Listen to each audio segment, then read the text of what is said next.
Today, we will be talking about you and your partner and how to manage emotions when you are surrounded by friends who all seem to be either pregnant or have kids. Thanks for being here with me today, and now let's get started. Hello and a warm welcome to my brand new podcast show, Your Fertility Counsellor. I'm your host, Tanja Fessler, and together we will dive into all things fertility, offering support, expert insights, and practical evidence-based advice for anyone navigating their fertility journey. So grab a cup of tea and make yourself comfortable. Let's get started.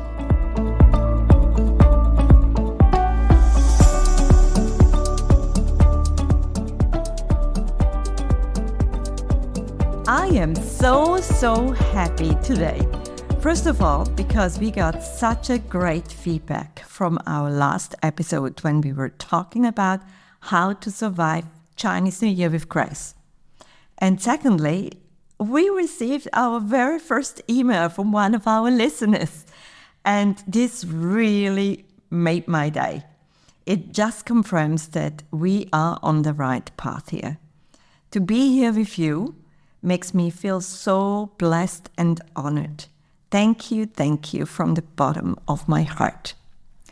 Actually, when I was reading through this first email with my team, we were thinking about to launch maybe a series of it. We don't know whether we will receive more emails from our listeners, but what we know is that we have so much to share. But let me read out what Susan wrote to us. Hi, Tanja. Thank you for sharing the tips on how to survive Chinese New Year. I found them really helpful. My partner and I are struggling with seeing others with kids. I can't be around pregnant women. It reminds me of what I don't have, and it makes me feel angry, but also jealous. If we choose not to see our friends that either have kids or are pregnant, we feel alone. Can you share with us on how to work on that? Of course, Susan, and thank you. Thank you so much for reaching out with this important question. We have actually seen many couples that are going through such a difficult phase. We call it isolation. It's a phase where you and your partner might be trying for a baby, and then you realize that others around you are bypassing you by either already expecting their first one or even their number two. And then it reminds you so much that you started off all at the same starting line.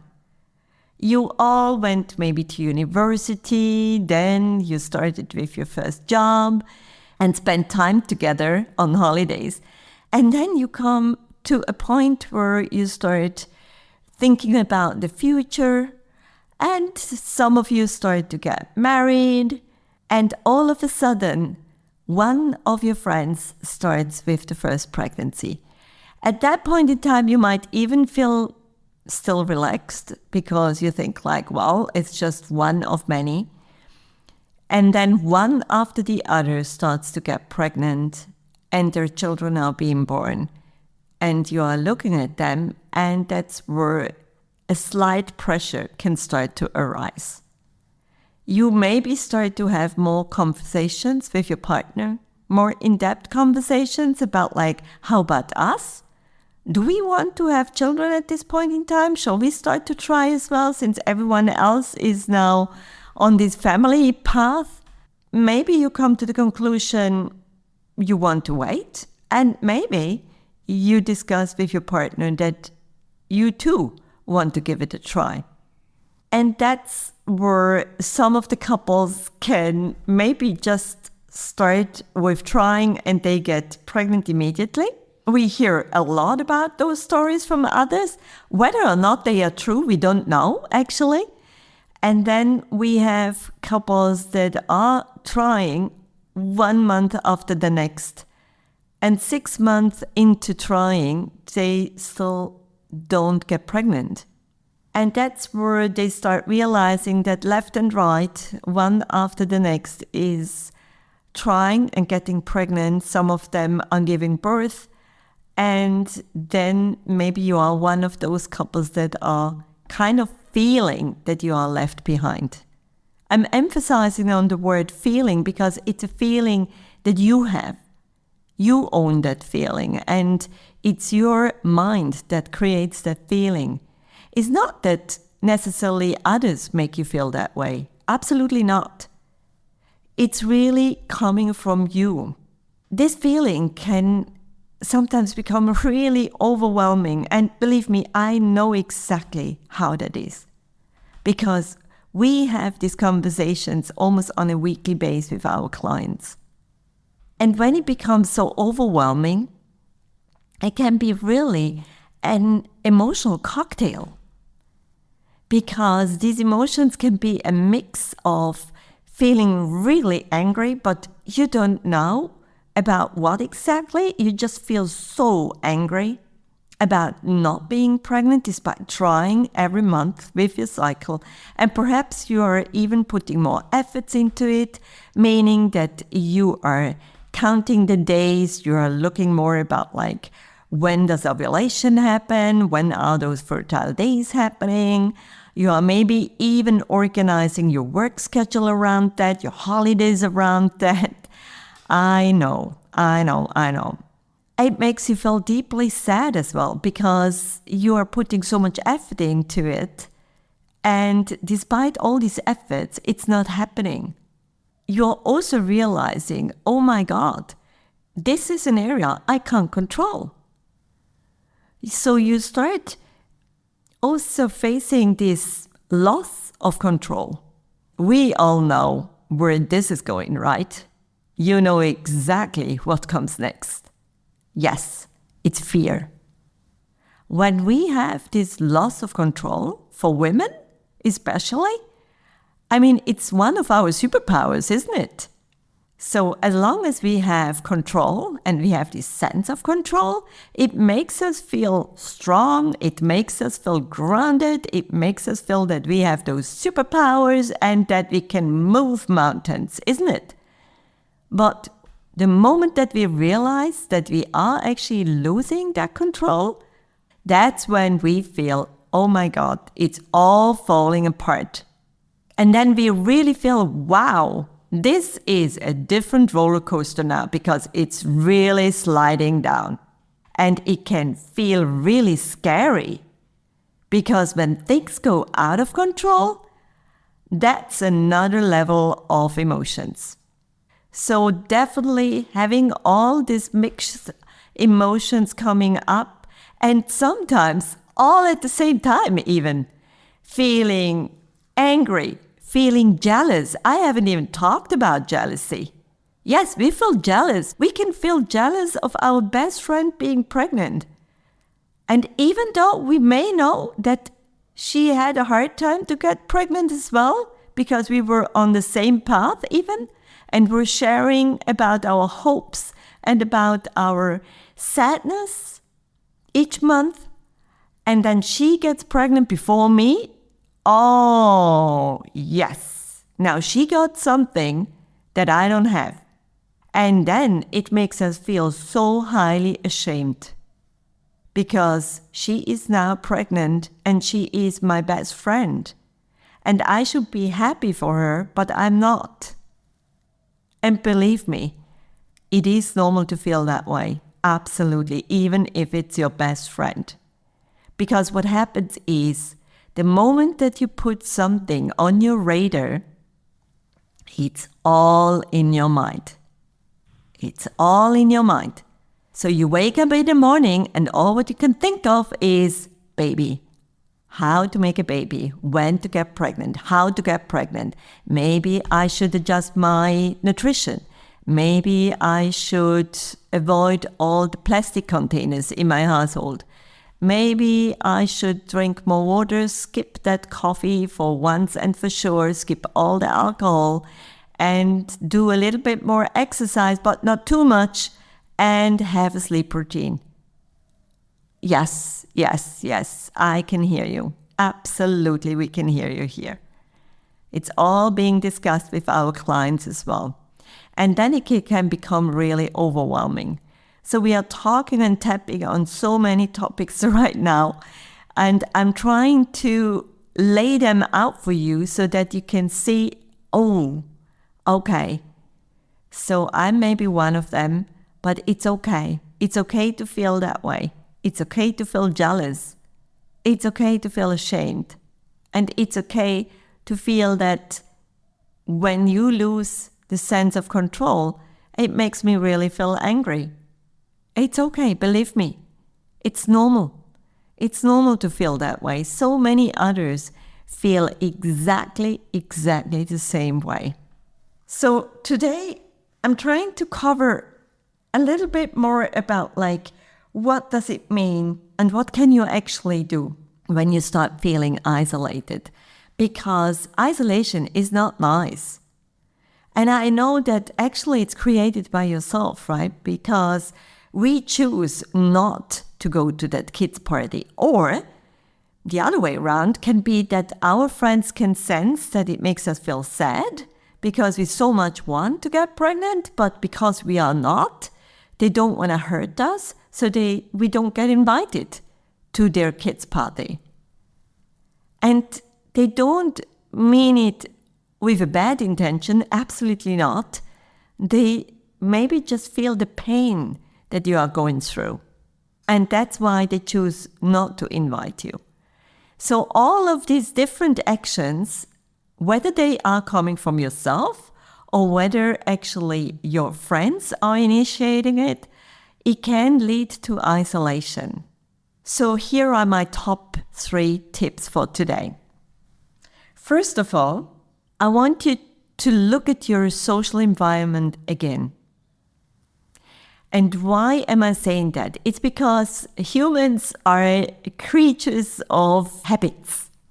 So we keep going out with the same group of friends and we keep doing the same things, right? And maybe this is now an opportunity for you and your partner to actually really look at with whom do we actually mingle? Who do we have in our address book?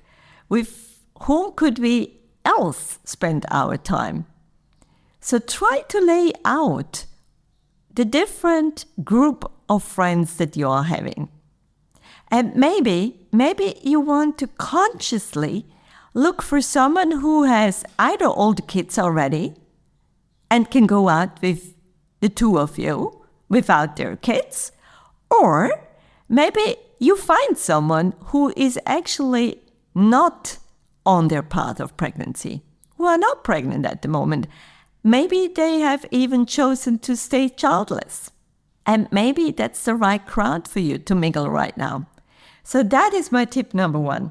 The second tip is to really also look at your dates.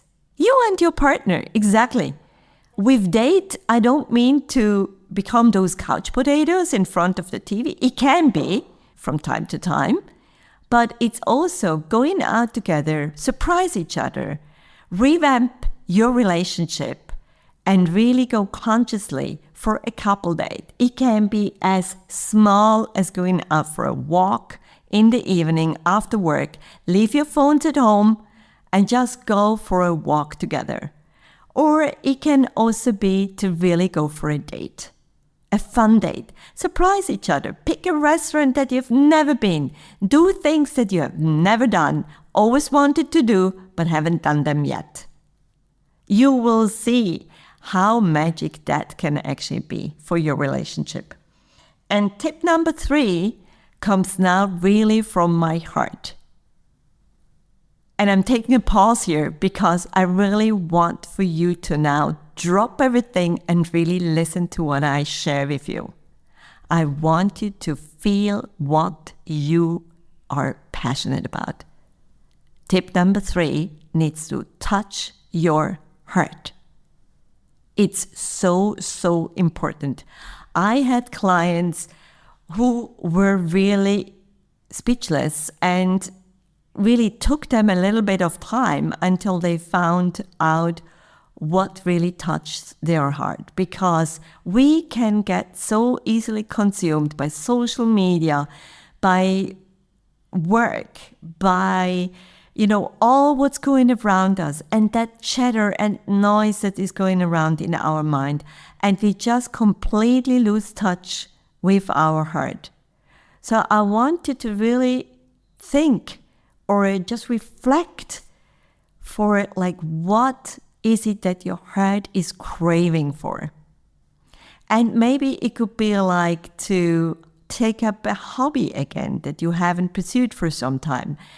Play some music with an instrument, listen to music, join a group of, cooks. Just take up something that is really, really touching your heart. I had clients who started baking again and pursued a baking class. I had clients who actually went out, bought a really great headphones and made it a point to listen to their favorite music half an hour per day. It doesn't actually need to be like a big thing, really not. It can be writing, it can be reading, it can be anything. Just something that really fills up your heart, fills your bucket, so that you really feel, wow, that's doing me so great. And it's giving me such a sense of happiness or contentment, whatever it is that you get from it. So please pause for a moment, either today, tonight, tomorrow, whenever it's the right time for you. You can go for a walk or go to your favorite coffee shop, bring your journal with you, start writing out, start brainstorming, or go for a walk with your partner and brainstorm about what is it that really touches your heart? What makes you jump with joy? What makes you jump out of your bed, actually, really? Yes. So these are my top tips for today.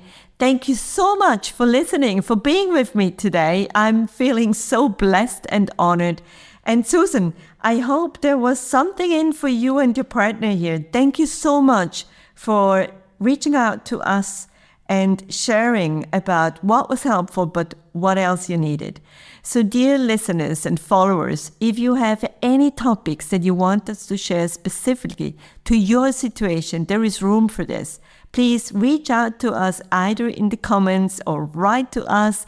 Reach out to us on social media, on whatever you want, and we will be here. We have so much to share, actually, and we are so happy, so happy and feeling so honored to share all these great tips that we have. So stay tuned. We will be back next week, and thank you. Thank you so much for being here with us. Thank you for joining me on this episode of the Fertility Counsellor podcast. Remember, you are not alone on this journey. If you need support or have any questions, reach out to us via email at inquiries@counselingconnects.com. Don't forget to follow us on social media @Fertility Connects. We'd love to hear from you. If you want to learn more about us and the services we offer, head to www.fertilityconnects.com. And if you're looking for support beyond fertility, visit www.counselingconnects.com. Take care, and we'll see you in the next episode.